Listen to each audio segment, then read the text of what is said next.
హయాంలో 10 సంవత్సరాలు ఇక్కడున్న మా కార్యకర్తలు కాంగ్రెస్ జెండా పట్టుకొని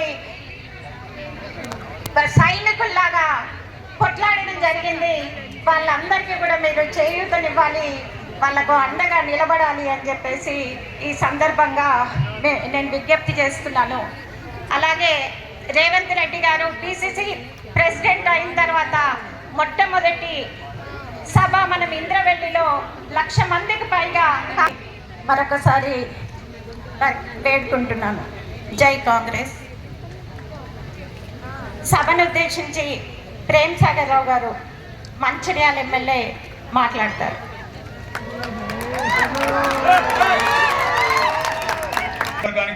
మంచిర్యాల జిల్లాకు వచ్చిన గౌరవ ముఖ్యమంత్రి పెద్దలు శ్రీ రేవంత్ రెడ్డి గారు, అదేవిధంగా పిసిసి అధ్యక్షులు అయిన తర్వాత